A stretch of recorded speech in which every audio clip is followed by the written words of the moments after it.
Okay, here's a loadout for a trip this weekend. Do a little backpacking trip up to George H. Crosby State Park. Just going to be 2 nights, just kind of a little shakedown. I'm going to do a longer one over Memorial Day weekend, hopefully somewhere on the Superior Hiking Trail the following weekend. 2 weekends ago, did a little overnight in Jay Cook just to kind of do an initial trip for the year. Finally got out in some well, actually, we did bring mountain bikes, and we mountain biked up in Duluth a little bit. But I got to try out my hammock and my top quilt and some new equipment that I had. So we're just kind of using that evolution into this trip to kind of do a further shakedown. And this is all leading towards a longer trip in August. So some of this stuff, it's not necessarily my go-to backpacking stuff, but I can't find some of my things. I don't know if they're in pockets in something or what, but there's some things I'm missing, and some of the things I haven't quite finished preparing that aren't involved in here. Also, since it is kind of a short trip and it's just really a hike-in site, it's a backpack-in site, it's only like 2 miles or so. Might be a little less than that, actually. I don't really it doesn't matter that my pack is too heavy. I'm not going to be carrying it. It's just going to be a lot of day hiking. It's basically just to pack in, and this is just to see how everything loads into the pack, how it carries, and all that kind of stuff. This is the initial go through here. So we've got my pack, the Osprey Talon 44. Clothing.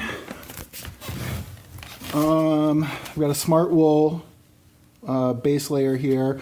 This is actually probably what I'm going to go with. My other insulation layer here is a Cirque insulated layer. It doesn't really pack down quite as small.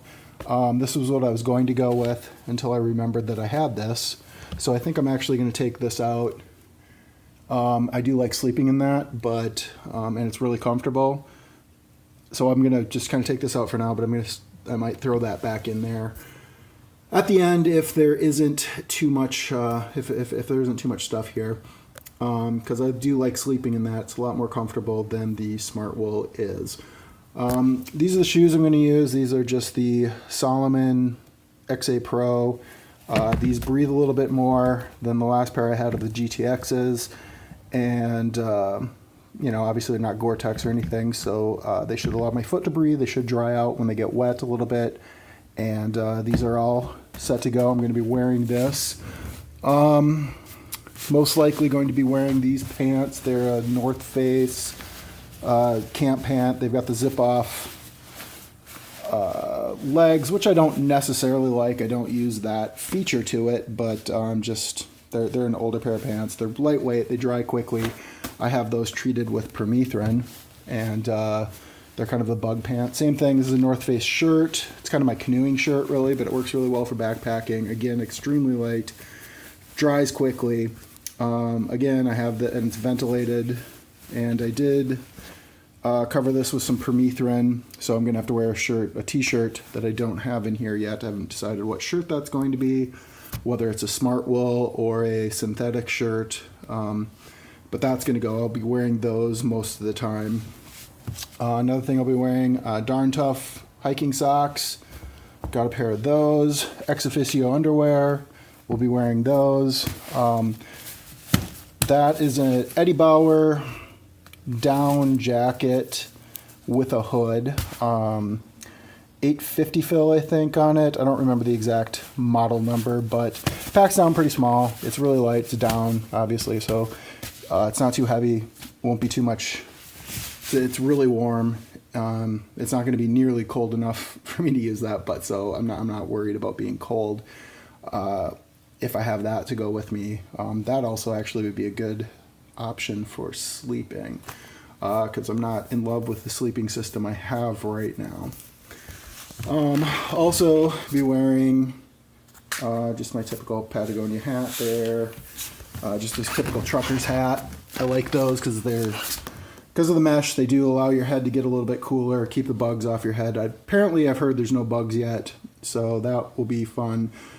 not having to deal with deer flies or mosquitoes or anything like that. But those do a really good job keeping those kind of things off your head, and obviously the bill to keep the sun out. These are just my Smith sunglasses, which I may or may not bring. I haven't actually decided. They don't pack down very well, so I always have to bring a case with them. Otherwise, I like these if I bring the case, but it is just extra weight, extra space, extra everything, because I just don't want to break them if they end up getting compressed or something. But those good. They have interchangeable lenses as well that you can bring. This line right now, again, this is my incomplete system. When we go into up here, we have my Enlightened Equipment 20 degree, Revolution 20 degree quilt.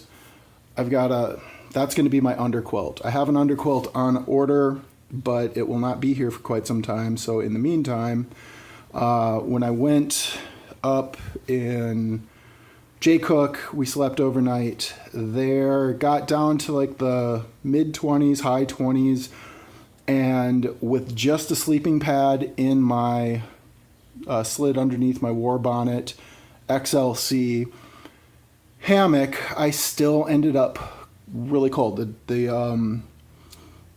The quilt worked great, but my sides, my shoulders, and my hips kind of stuck out from the pad or whatever. It didn't wrap around enough. And it made it just kind of a cold night. Wasn't ideal. So this time I'm going and bringing my war bonnet, or not my war bonnet, my Marmot 0 degree bag. So that's total overkill. But it's kind of the option I have right now. It's the best possible option that I have right now. It's a down bag, so it's a little bit lighter than the lighter synthetic bag that I have. It packs a lot smaller. So that's just what I'm going to use. And again, it's not make or break, because I do have that, because we only have the 2 mile hike in, so it's really not that big of a deal. Right here is the war bonnet tarp. I forget what it's called, but it's the one with the flaps on the end to kind of make it a little kind of a floating tent. So I've got that. This is going to be the tie out for it. I have some Amsteel. No, not the Amsteel. The I don't remember what it's a smaller diameter. I think it's a 1.75 millimeter line on order from Dutch Hardware. So that's actually going to be my tie-out stuff in the long run, but that's not getting here till next week. So in the meantime, I'm just going to use some paracord to just kind of get through the trip a little bit. So that's 50 feet of cord there, and I'm hoping that should work. I actually have some spare cord over. I think they recommend something close to 100 feet of cord to rig your tarp and everything, but a lot of that's overkill. As far as tying it out, I can definitely make do with much less than that. So that's the tarp system. This is just my little inflatable pillow, little travel pillow. It's light. I like it. Makes it a little more comfortable. But what I did learn is that with my hammock setup, I do just kind of in the meantime want to live in that. It's really comfortable. I just have to work on that underquilt, top quilt system once that arrives, which is weeks away. I got the Mucho Libro, something like that, the Habanero underquilt, 20 degree underquilt with a 950 fill. So that's going to be awesome once it arrives, but that's not going to be till the end of the summer. So in the meantime, I'll make do with this and see if it does warm up enough here in the near future that I don't actually need the underquilt. I've never really needed underquilts in the past when I've used my hammock and slept in it, in the summer at least, or in the early fall or late spring. Hasn't really bothered me, so I'm hoping that that goes away once I stop trying to do this in 20 degree weather. Then hopefully that works out and I can just pack the Revelation quilt instead of the 0 degree bag. Here I've got my water filter. It's just my Sawyer gravity filter that I've rigged up. My alcohol burning stove tucked inside my cook kit, my mess kit. There's the fuel for it. I'm gonna have to top that off and bring a little bit more. My little Sea to Summit spoon to go with it. I am bringing my Hydro Flask just because I like that it seals off and I can just drink my coffee in my hammock and not worry about spilling.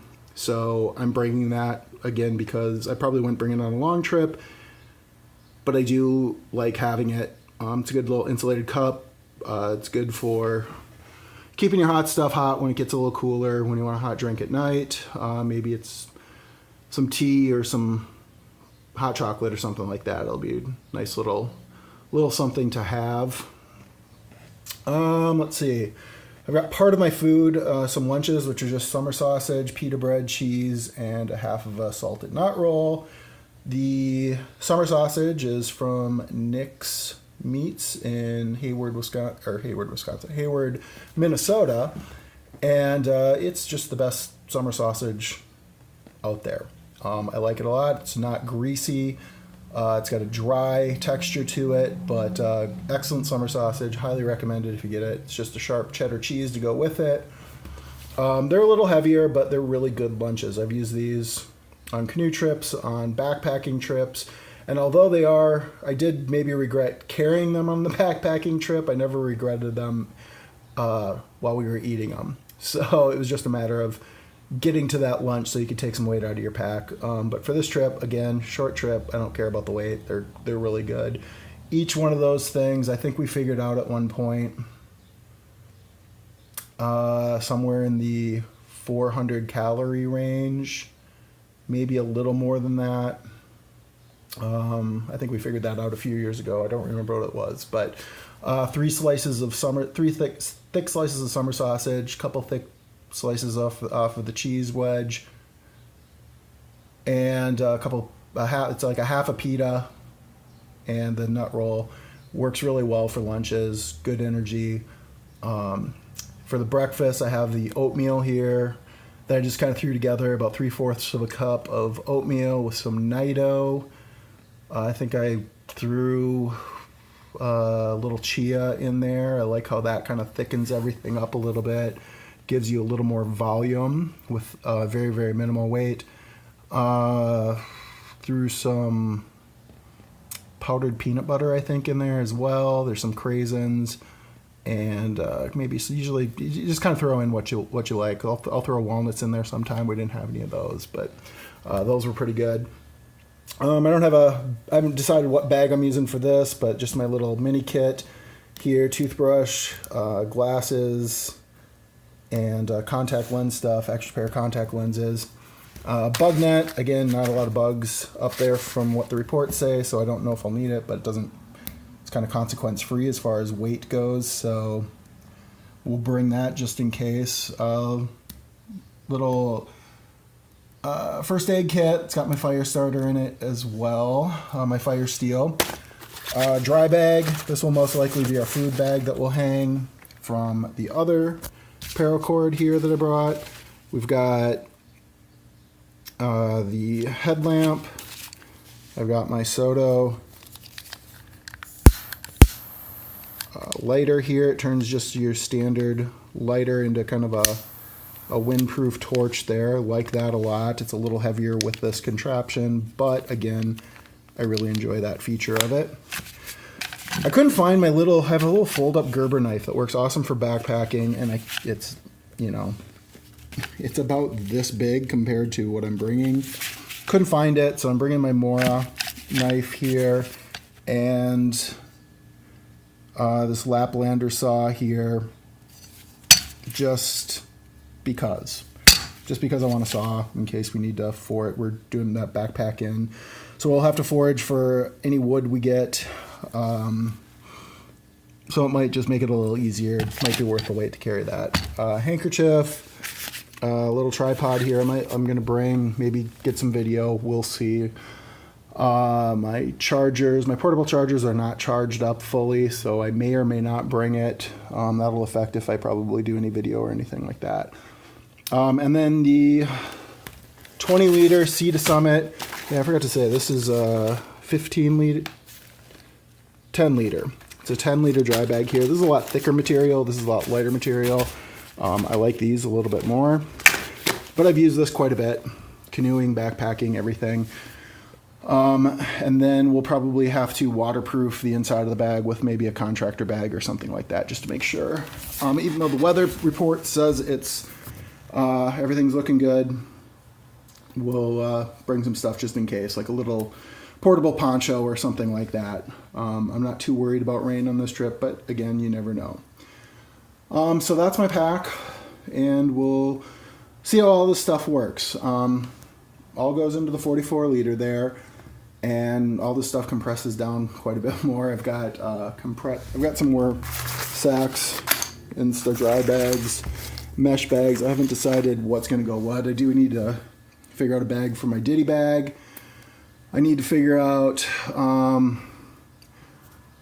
I have another compression sack, ultralight sil nylon compression sack that I can bring the size of that down a little bit more with too. So all that stuff's going to go in the bag. If for whatever reason it doesn't all fit, then I'm just going to probably lash. Actually, I think I have those out here.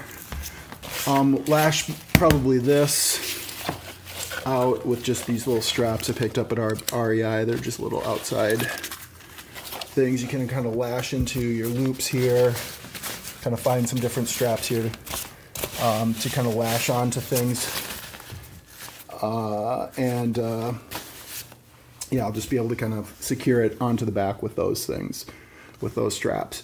So that's all my stuff. I think I kind of covered everything here, and I'm going out for 2 nights, 1 day, and we'll see how everything goes here. And this is going to go a long way in kind of helping me whittle everything down for the season as I get into my trip next week over Memorial Day weekend. So there's my loadout.